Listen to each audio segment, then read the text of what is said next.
All right, so it's a Monday. It's a Monday, and it's the day after Manchester United played their very first Premier League game under Erik ten Hag, and it was disappointment for Manchester United because they lost by 2-1 to Brighton and Holve Albion at home.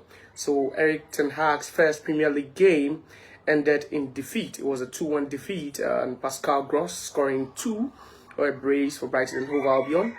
And fortunately, we pulled one back. It was a scrappy goal, very, very scrappy, but it ended up at the back of the net. But unfortunately, we couldn't get or hit the ground running.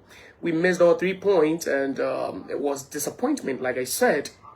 But today, we'll be talking about the team and their performance yesterday. I don't know if you had any standout performance yesterday.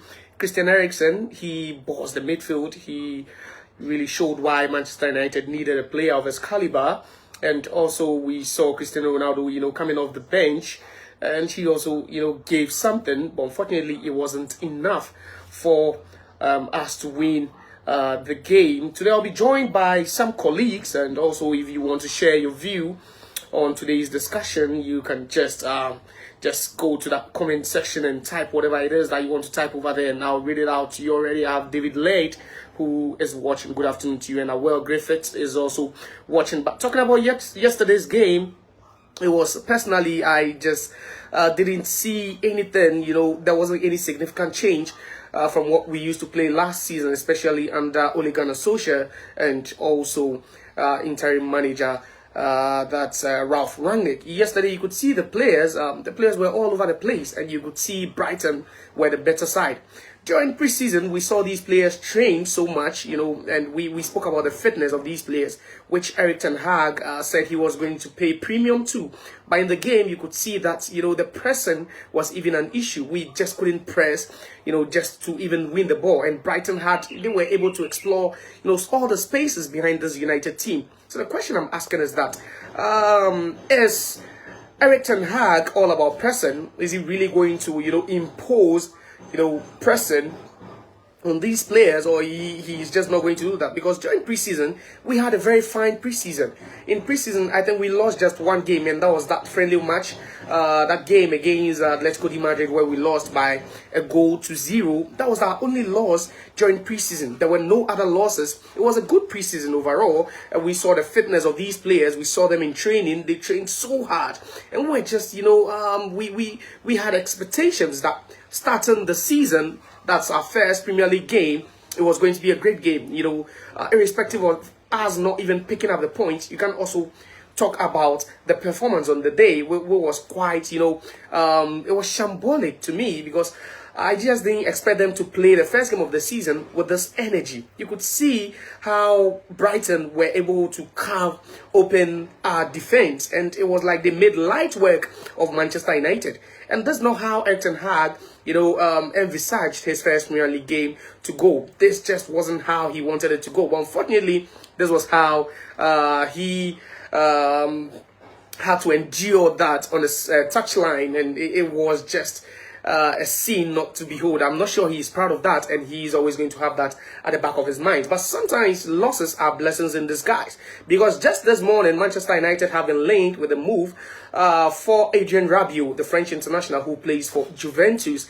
Juventus earlier this season said that Rabiot wasn't needed. He was surplus to requirements, and that they wanted to offload him for the right amount. And now here comes Manchester United, trying to, go through what they have remaining to see if they can sign Adrien Rabiot. But this afternoon, the question we are asking is that, do you think Manchester United should go in for Rabiot? Looking at how the Frankie de Jong deal has stalled for some days now, do you think it's a good buy for us? Because yesterday we saw McTominay and Fred, in that double pivot role, and they were not the best yesterday. I think that was one of the worst performances I've seen these two put up, together. And the question we are asking is, do you think Rabiot will be good? Do you think Rabiot will be a good player for Manchester United? Because just this morning, all over social media, I saw some people, comparing Adrien Rabiot to Leandro Paredes. We know Paredes, who plays for Paris Saint-Germain, Usually he's been played out of position. In their last game, their 5-0 win in the league, he was played far, up front on the wings. But the question is, should we bring in Rabiot? And then also, as far as goal scoring is concerned, yesterday we didn't really create enough. But then again, Manchester United have been linked with Bologna's Marko Arnautovic. Marko Arnautovic, he has played in the Premier League, I think, years before. He played for Stoke City, was a West Ham he also played for. He's had some stints. And then I think the comments are already, rushing in, and I'll do my best to read them out and see what you also think about the game. But I think in a short time, I'll be joined by my colleagues, and we would be talking about Manchester United's performance yesterday. Yesterday against Brighton, it was nothing to write home about. It was just a disgraceful performance. The first Premier League game under Erik ten Hag ended in the 2-1 defeat to Brighton and Hove Albion. And as a United fan, what do you think should change about this team? I know you're watching and maybe you have something to share with us, but what do you think should change? Honestly, this is my assessment about the game, because yesterday it wasn't just about Fred and McTominay. People are singling this duo out, and just bashing them for their performance yesterday. But you can talk about the whole team, the structure of the team. I quite remember, when Klopp came to Liverpool, Klopp wasn't the person type at Liverpool. It took time for Klopp to instill that, to inculcate the pressing game. And what he had to do initially was to sit back and hit them on a break. And that was how he built what he has built today. He just didn't start by, because sometimes you need to keep your shape. And I think that's one thing Manchester United are struggling with, keeping their shape. Because you could see the first goal that Gross scored, that pass, diagonal pass, over there, and Danny Welbeck lashed onto that pass for Pascal Gross, to connect at the far end. So you can see that Manchester United are really struggling, to keep up with their shape. There is no shape. I always say that this team doesn't have a spine. Where is the coordination? Because you see players moving up and down, and they don't even know what they are doing. You get it? And I think if we continue playing like that, trying to defend like that, teams like Liverpool, whom we play on match day 3, are going to, carve us out, open again. Because remember, we played against Liverpool twice last season. It was an aggregate 9-0. We lost to them without scoring a single goal. And this is Brighton. They are not the sharpest of teams. They don't have, the most quality in the league. But this is what they did to us. So you talk about the team. It wasn't just about Fred and McTominay. I always say that when you have a proper system, even the most average players thrive in that system. So it's the onus lies on Ten Hag. He needs to be very, very pragmatic. That's one thing he needs to know. You have a system. There's a new league. And if your basics are weak, then the league will expose you. And that's what we are seeing. We saw a lot of that last season when the basics were so weak. We just resorted towards pressing. The game is not just about pressing, but it's about having a good system in place. A good system for every player to know that there's the time for me to press, there's the time for me to come back, there's the time, to counter press and all that. And it's because the players are not abreast with these things. These are the basics. You watch the Liverpools, you watch the Pep's team, and you can see how they do it. They do it uniformly. But that is something Manchester United. And yesterday we struggled in the attacking department. And you could see, if you watch the game carefully, you could see that Christian Eriksen really struggled when the game started, because he couldn't adapt to that false 9 role. And it was later that we brought out of Fred that he was able to operate. And, for me, Christian Eriksen was my man of the match. He was the best player on the pitch, for both teams. Yes, Pascal Gross scored twice, but Christian Eriksen was oozing class. From the first minute, he was just oozing class. And that is what Manchester United actually, went in for. That's the reason why we went in for him. But Christian Eriksen can't save Manchester United. I always say, if we bring the best players together, the world's best in every single position will still struggle, because this team doesn't have an identity. And that's one thing we're hoping that Erik ten Hag was going to, bring an identity for us to know how we are going to go about. Because you won the game yesterday, and you could see that, everyone, yes, we could string the passes together, but that's just not it. It's not all about stringing the passes together, but it's also defending as a unit, playing as a unit. Bruno Fernandes, he just wasn't the best. He was below par yesterday. Marcus Rashford is not attacking the fullbacks. Marcus Rashford is just standing on the flanks, and he's just waiting for the ball, and that isn't how to play.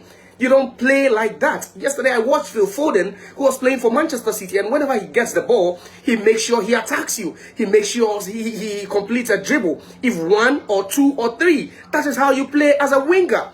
You force your opponents to make mistakes. You force the defenders, to be scared of you. That's how the Salahs play. That's how the world best, wingers play. Marcus Rashford needs to, add a lot to his game. Marcus Rashford just, waiting on the flanks to take the ball and not doing anything productive with it is not the best way to go. That's not how to play football. Someone needs to talk to Marcus Rashford. You have a lot of potential. You have so much potential. You just don't wait on the flanks, pick the ball and do nothing and just pass again and stay on the flanks. You need to move. You need to move for the Ericssons, for the Bruno Fernandes to find you. You don't play football like that. I know you out there, you also have your comment to share. And let me start off with Fama Legbosi, who says it was a mess. What is Dalot doing in United? Luke Shaw is not good enough to be starting for United. That's what he's saying. He says Dalot, I don't know what you make of Dalot, but if you were rating Dalot's performance out of 10, what would have been his score? Because he wasn't, impressive. Yes, he aided in that goal. He had a hand to play in that goal. But aside that, Dalot wasn't that impressive. And also, that's what Nana Poku hates for to say. He says, start with Adrien Rabiot. So we'll be talking about Rabiot later on in the show to see if Manchester United are actually going to buy him. And is he going to be a good buy? Do you think Manchester United will need Rabiot? Do you think Rabiot will thrive in that role? Yes, we have McTominay. But, a chunk of United fans feel McTominay is not up to United standard. That's what they think. And I don't know if you share the same view with them. And this is coming from Wadwani Ishmael. Wadwani Ishmael says, where from this panic buying? It's clearly Erik ten Hag never wanted this player. So that's what he's also saying. But you never know. Yes, we understand the situation now. Next week we are playing again. And you just can't go in with this team when you believe this team is an average team. You can't go in. So, anyone who is going to help, to improve the squad, I believe we need to open our arms for that player, to welcome that player to the team. Because now we need quality, but we need variety, I believe. And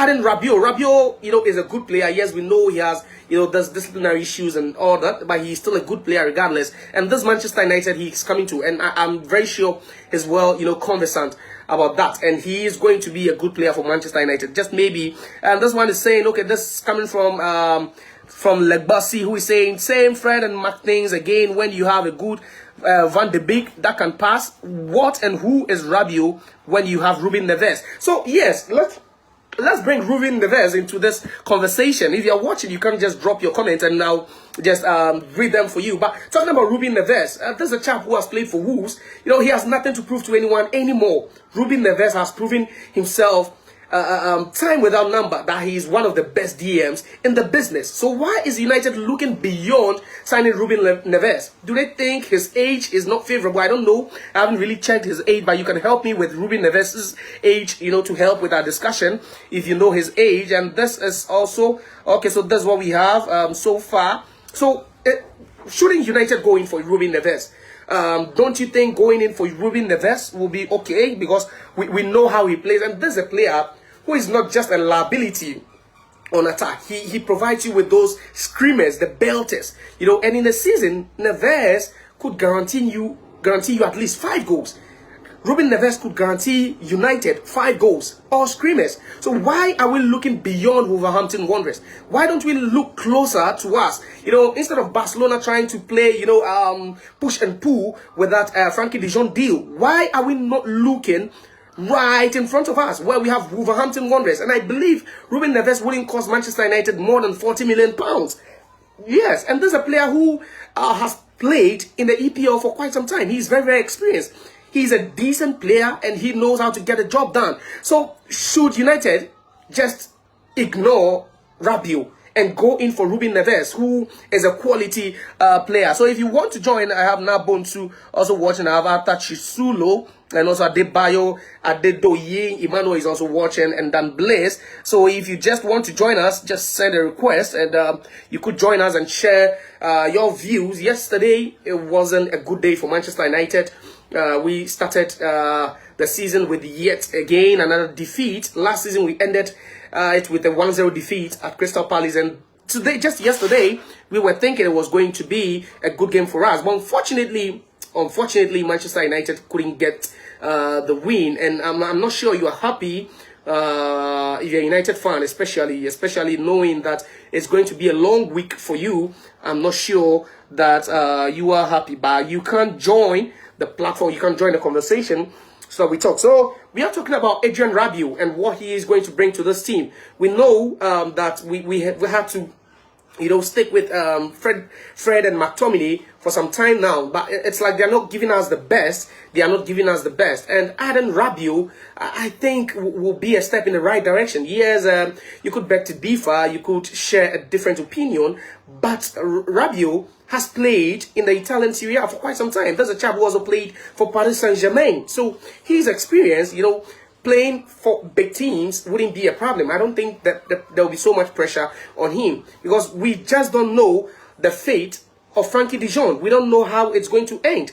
But having a player who is willing to play, I believe, is the first thing to look at. And Rabiot wouldn't say no to Manchester United. And even Juventus were asking for just a fee of 15 million euros to release the player. So signing Rabiot, I think, would be good. You know, regardless what you think. Yes, he has some disciplinary issues, you know, and all that temperament issues, but he's a fine player regardless, and he's going to add some quality to the team. So, you know, I think it's about time we moved on from the Fred and McTominay double pivot, you know,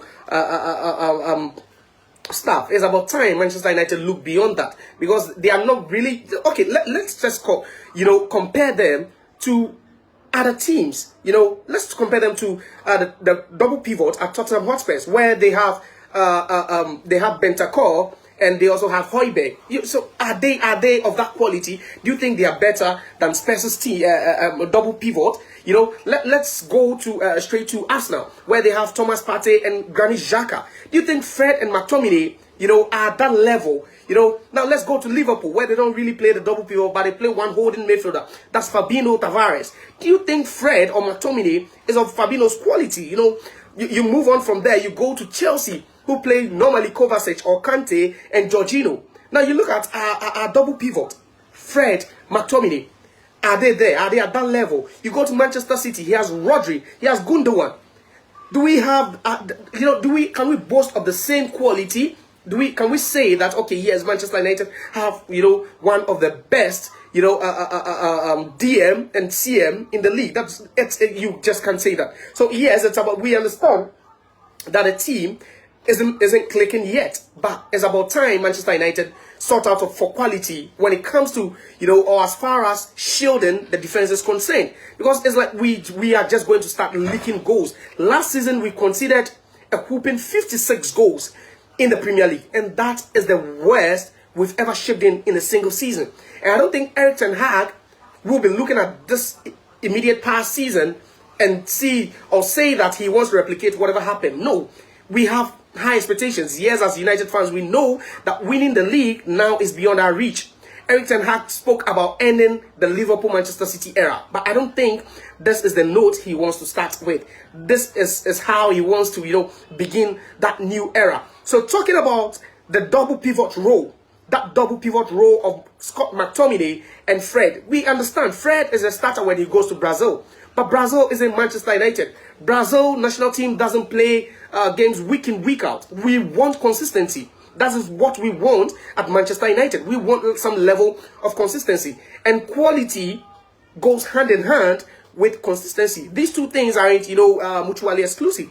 If you are quality, that means every week you need to deliver. There should be, you know, a benchmark for you. You know, and you should deliver on a regular basis. But we are not seeing that from those two United players. We are just not seeing that. Yes, you can say that they could be good backup players and all that. Yes, yeah, we can agree to you to some extent. But should they be starters at Manchester United? I mentioned the double pivot at Tottenham Hotspur, Bentancur, Højbjerg, and even Yves Bissouma, who has been bought. You go to Arsenal, you have Partey, Thomas Partey, the Ghanaian international. You also have Granit Xhaka. El Neni is a backup. You go to Liverpool, you have Jordan Henderson, you have Fabinho. You go to Manchester City, you have Gundogan, you have, Rodri. And also they have Calvin Phillips as a backup. You come to Manchester United, who do we have? We have Fred and we have McTominay. Do you think we can compare them to, the players in other teams? Do you think they are there yet? Do you think they complement each other very well in that role? That's the question we are asking. Now, this is also coming. This is Farmer Legbossi who says this Rabiot refused is because of UCL now, and this is outdated. He wants to come. So he's saying that Rabiot is refusing to join Manchester United because we are not playing in the UEFA Champions League. But come on, even Cristiano Ronaldo is playing in the Europa this season, hopefully. So I don't see why you should turn down Manchester United because they are not playing Europa League for just one season. My colleagues will be joining me soon so we can have some discussion. But even if you want to join the conversation, you can just send a request and I will put you on so you can share your view. I have Samuel Aqua who is also watching. He is watching, and I'll try and see if I can bring him on so we can take his view, his thoughts and about the game yesterday. Manchester United, it was nothing good to write home about. It was just poor performance from Manchester United.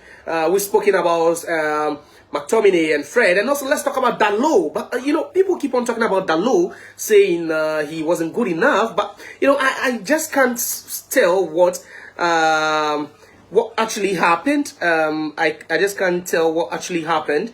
But Dalot was fine yesterday. He was fine. You could see him. He spent most of the time the attacking third. Trying to put in some crosses